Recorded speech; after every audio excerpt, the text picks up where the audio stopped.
गेहूं की फसल की कटाई के बाद मिट्टी की उर्वरा शक्ति को बरकरार रखने के लिए खाद के लिए ढांचे की फसल की बुवाई करने की मंशा रखने वाले किसानों को अब दलहन की फसलों के लिए भी सरकार 1,000 रुपए प्रति एकड़ की प्रोत्साहन राशि देने की योजना शुरू कर चुकी है। इस योजना का फायदा किसान कैसे उठा सकते हैं, इसकी जानकारी के लिए कृषि विभाग हिसार के तकनीकी सहायक राजीव भाटिया से खास बातचीत की है टोटल न्यूज के associate editor doctor Mahesh Kumar ने। गेहूं की फसल की कटाई के बाद मिट्टी की सेहत में जबरदस्त सुधार को लेकर भी कृषि विभाग हरियाणा की तरफ से एक खास योजना तैयार की गई है। इसमें हरी खाद की फसलों को खेतों में जगह दी जाए, इसके अलावा दलहन फसलों को बोया जाए खेतों में, ये भी प्राथमिकता पर कृषि विभाग की तरफ से रखा गया। और इसी पर ज़्यादा जानकारी के लिए एग्रीकल्चर डिपार्टमेंट के तकनीकी सहायक इस वक्त हमारे साथ बने हुए डॉक्टर राजीव भाटिया। सर, मुझे बताइए कि मिट्टी की सेहत के सुधार का जिक्र जब हम करते हैं तो हरी खाद एक प्राथमिकता बन जाता है और सबसे ज़्यादा फायदा इस खाद से लिया जा सकता है, लेकिन उसके अलावा दलहन फसलों को भी इस बार इसमें शामिल कर दिया गया है। क्या कुछ योजना है और इसका कैसे फ़ायदा मिलेगा? ऐसा है, हरी खाद को बढ़ावा देने के लिए सबसे पहले पिछले वर्षों में क्या था कि हरियाणा सरकार की तरफ से ढैंचा फसल को ही मुख्य रखा गया था।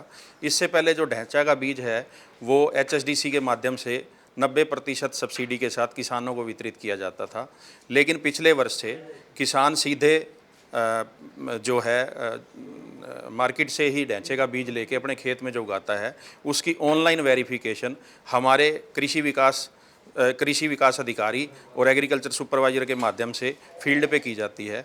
और जो वो उसके फ़ोटोग्राफ हैं पोर्टल पे अपलोड करने के बाद 1,000 रुपये प्रति एकड़ के हिसाब से किसान के खाते में DBT के माध्यम से सीधा पैसा गया था।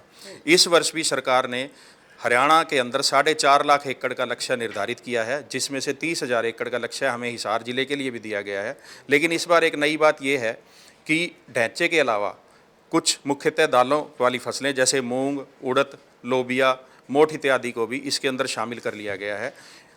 पकने की अवस्था में किसान जब इन फसलों को अपने खेत में उगाने के बाद हरी खाद के लिए खेत के अंदर ही मिला देगा तो इससे ज़मीन की उपजाऊ क्षमता बढ़ती है और आने वाले फसलों में खाद कम डालने की आवश्यकता रहेगी और जो किसानों को अगली खरीफ की फसल उगाने के लिए कम लागत में ही अच्छी पैदावार वो ले पाएंगे। कितने दिनों के बाद ये दलहन की जो फसलें हैं इनकी बुआई की जा सकती है? और हरी खाद अगर किसी को तैयार करनी है तो कितने दिनों के बाद, गेहूं की फसल की कटाई के बाद ही जाहिर तौर पर इसकी बुआई जो है की जानी है, कितने दिनों में फसल तैयार हो जाती है और किस तारीख से इसे लागू माना जाएगा? अधिकतर किसान जो धान की खेती कर रहे हैं वो इन हरी खाद वाली फसलों को उगाते हैं।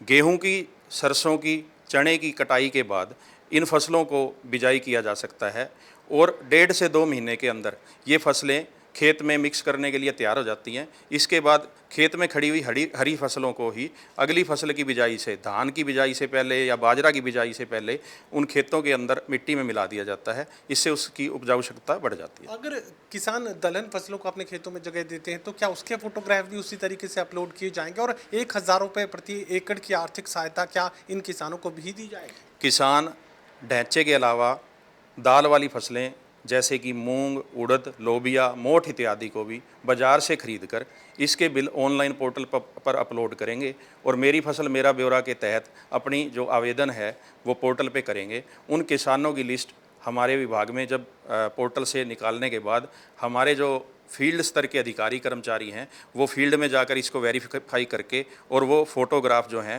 पोर्टल पे अपलोड करेंगे। उसके बाद जिन किसानों के यहाँ सही में ये फसल पाई जाती है तो उनके खाते में 1,000 रुपये प्रति एकड़ के हिसाब से जो अनुदान की राशि है वो DBT के माध्यम से हरियाणा सरकार द्वारा डाल दी जाएगी। चलिए, दोहरा फायदा किसान इस योजना के तहत उठा सकते हैं। ना सिर्फ आपकी ज़मीन की उर्वरा शक्ति में इजाफा होगा बल्कि दलहन फसलों को आप अपने खेतों में अगर जगह देंगे तो आर्थिक फ़ायदा भी किसान ज़्यादा उठा सकते हैं और 1,000 रुपये की आर्थिक सहायता तो मिलेगी ही। सहयोगी कमल के साथ doctor Mahesh Kumar, total news, Hisar.